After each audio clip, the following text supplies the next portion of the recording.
Today, I'm going to show you the tools to create the right amount of tension at your Dungeons & Dragons table so that you can achieve a session with the perfect amount of suspense and perhaps experience the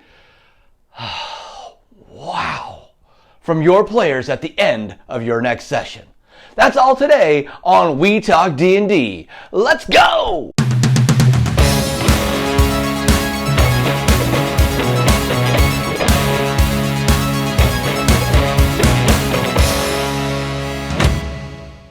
Hello Griffin family, welcome back to We Talk D&D. My name is Ryan and I am your dungeon mentor through your Dungeons & Dragons journey.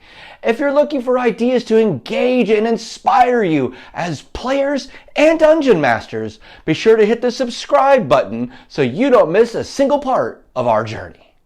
Our topic today is creating tension at the table. And it's important because tension is the key driver in getting and keeping your players engaged in the story. Tension for our purposes is the creating of increasing expectations of something about to happen.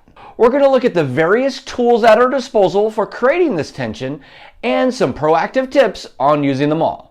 Stick around until the very end, as I'm also going to share with you one of my dirty little secrets to create tension at my table. Alright, the big three tension builders are fear, time, and tone. Let's go through each one. Fear, the fear of direct danger, the fear of the unknown, fear of loss, fear on a long-term basis or in the short term. Typically, I don't run horror-style games, but it doesn't mean that some of the components of horror don't come into play for building good tension. The idea that something is hunting you, introducing a little bit of paranoia, having things happen that the players don't understand the causation just yet, are all great aspects of tension building. Foreshadowing is another classic tool used to create tension. Foreshadowing can be long-term, like the hearing about a creature over multiple sessions, or in the short term was something like, as you go down the hall, you see claw marks. Large claw marks dug into the side of the wall to your right. Fear of the unknown is a big tool I like to use at my table. As an example, players know what's normal when they enter a town.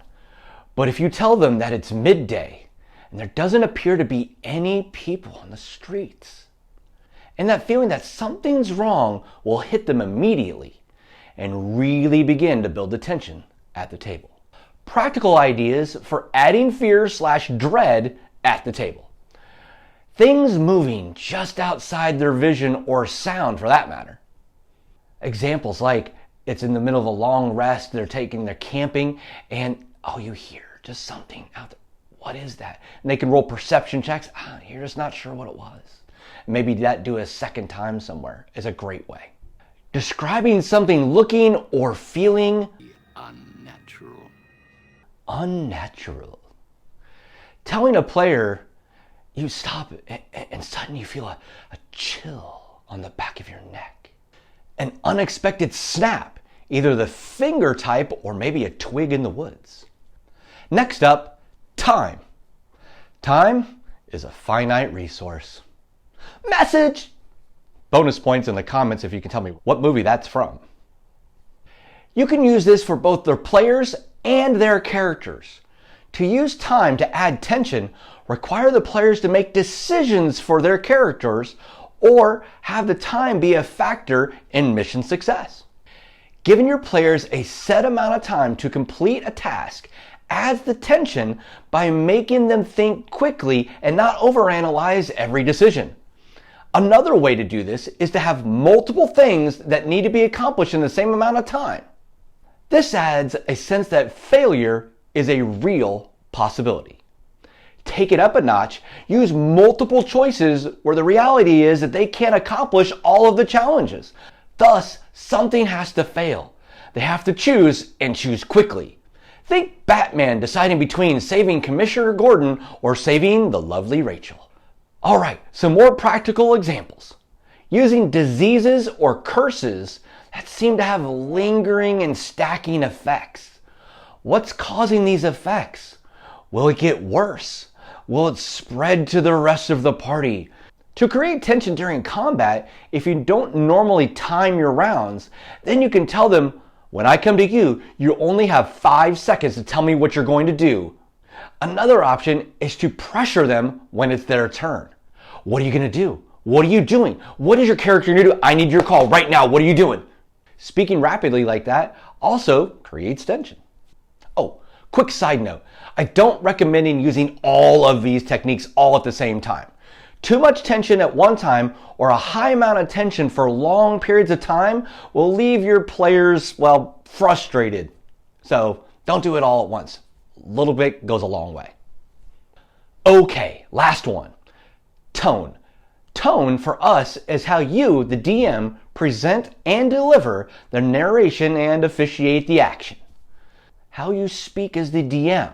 Your body movements, your posture, all affect the players and how they feel. If you speak really quickly, or if you slow down, perhaps if you hold a pause a little longer. Do you sit up in your seat or lean into your players? All of those can have an impact on the tension at the table. Perhaps you could use a stage whisper with your players. Stage whisper is the whisper sound, but you can hear it from across the room. Like, hey guys, over here. It's not really whispering. Get it? All right, pacing. How you have the NPCs speak. How quickly or slowly you describe something. Do you really want to affect the tone? Here's a fun one. Have the children in the area give the mood. Sometimes it's how they talk about the house at the end of the row. How do they react when they see Mrs. Martell enter the room? Perhaps all the kids know that bad things happen to the animals that go into the cemetery. You could simply have a child say it, or perhaps maybe you see them chasing after a family dog going down that way, being very afraid for the dog's life. Another way is to add how parents treat their children. I did this with a tavern once where the players went, but the kids were also all in the tavern. And it was really awkward until the townspeople said that sometimes bad things happen in this town, and they just keep the kids with them at all times, even in the tavern. Or perhaps to add a little less tension, perhaps you overhear a few kids telling a ghost story to another little kid to try to scare them a bit. And then when the little one leaves all scared, one of the big kids turns and asks, but that's not real, right? That's fake. That didn't really happen. To use pace to create tension, you start off slower, but then quicken the pace of your words and phrases that lead to a crescendo of a decision or action, perhaps even roll initiative. A great session ending technique is to ask rhetorical questions to your players as if those were the questions inside your player's head. A few examples.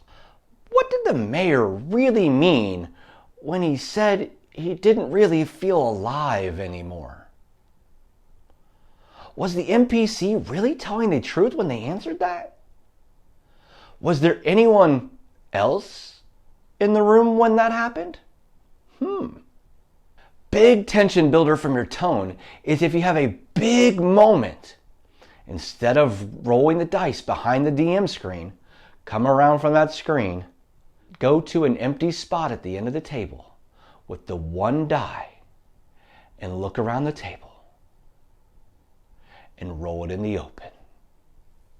Or you could do the same thing for the final death saves for a player.